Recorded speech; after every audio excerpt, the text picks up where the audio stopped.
Doctor Gyanashree Bora অসমৰ এগৰাকী অতি সুখ্যাতি থকা আৰু সুখ্যাতিৰে তাই পৰীক্ষাত উত্তীৰ্ণ হোৱা গোৱালপাৰা কলেজৰ কেমিষ্ট্ৰি বিভাগৰ ৰসায়ন বিভাগৰ তেখেত এগৰাকী অধ্যাপিকা। আৰু ডক্টৰ জ্ঞানশ্ৰী বৰাই সিদ্ধান্ত লৈছে যে তেখেতে দেশমাতৃৰ কাৰণে নিজৰ কলেজৰ চাকৰিটো এৰি দিব আৰু ৰাইজৰ দলৰ হৈ তেওঁ গোটেই জীৱন অসমবাসী ৰাইজৰ কাৰণে সেৱা আগবঢ়াব। মোৰ কাৰণে সেইটো বস্তু বহুত চিন্তনীয় বিষয় এটা যে এগৰাকী অত্যন্ত প্ৰতিভাশালী অধ্যাপিকাই নিজৰ চাকৰি এৰি ৰাইজৰ দলত সোমাই ৰাইজৰ দলৰ পৰা তেওঁ অসমৰ সেৱাৰ কাৰণে কাম কৰিব খুজিছে। এইটো এটা সঁচাকৈ আজিৰ যুগত এটা দুৰ্লভ এটা মানে চিন্তা কৰিব নোৱাৰা এটা সাংঘাতিক ধৰণৰ এটা সিদ্ধান্ত।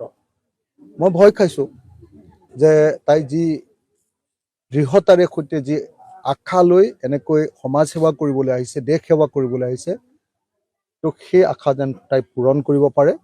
মই মোৰ ভনী জ্ঞানশ্ৰীক আমাৰ ৰাইজৰ দললৈ আদৰণি জনাইছোঁ আৰু আশা কৰিছোঁ যে তাই ভৱিষ্যতে অসমৰ ৰাজনীতিৰ এটা গুৰুত্বপূৰ্ণ ভোটাতৰা ৰূপে পৰিগণিত হ'ব আৰু অসমৰ পৰিৱৰ্তনকামী যি ৰাজনীতি, গণতান্ত্ৰিক যি ৰাজনীতি, মানুহৰ পক্ষত থকা সমাজতান্ত্ৰিক যি ৰাজনীতি, সেই ৰাজনীতিত তাই সঁচাকৈ মানুহৰ কাৰণে কাম কৰিব পাৰিব।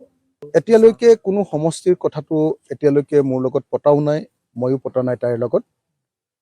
তাইৰ মনটো হ'ল যে তাই দেশ সেৱা কৰিব খোজে, চাকৰিক লৈ তাই ব্যস্ত থাকিব নোখোজে, দৰকাৰ হ'লে নাখাব কিন্তু দেশৰ কাৰণে কাম কৰিব।